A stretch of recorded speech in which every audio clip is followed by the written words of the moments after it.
राजकीय क्षेत्रातून अत्यंत खळबळजनक बातमी भिवंडीतून समोर येतेय।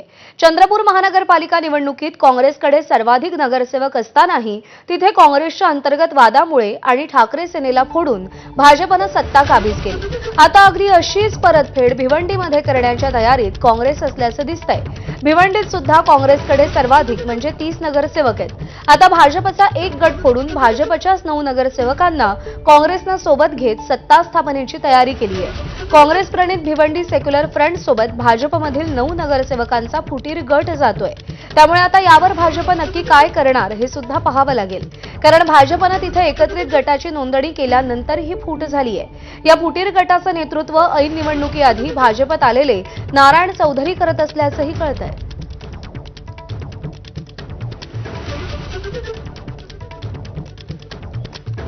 आज पक्षाने मिया मेहुल पाटीलच्या नावाने उमेदवारी जाहीर केली। मी आज एक डिसिजन घेणार आहे की मी भिवंडी सेक्युलर पार्टीच्या बरोबर चर्चा करणार आहे।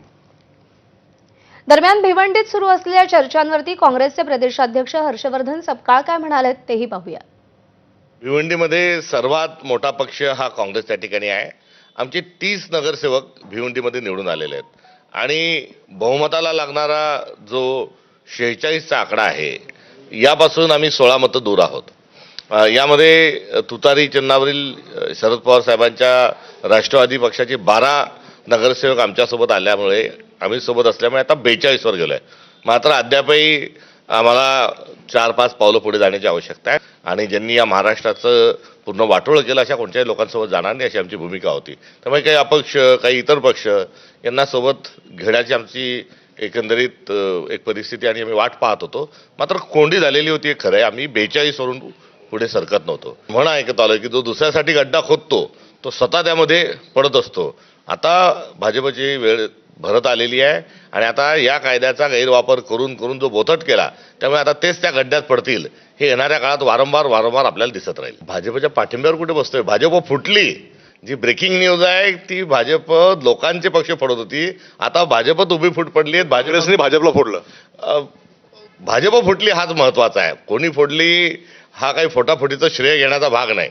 त्यामुळे भाजप फुटली। मी करणार त्यांचा जो अहंकार पक्ष होता तर त्यांच्यात जर फुटले आता भाजपचे गट फुटायला लागले आणि ते जर बाहेर त्याच्यातून पडायला लागले तर ही याच्यातली बातमी आहे। आता ती उतरती कळा लागलेली आहे आणि हे सर्व होणार आहे। थोडा वर्षभराचा कालावधी जाऊ द्या। लोक भारतीय जनता पक्षाला रस्त्यावर फिरू देणार नाही। उपमुख्यमंत्री अजित पवार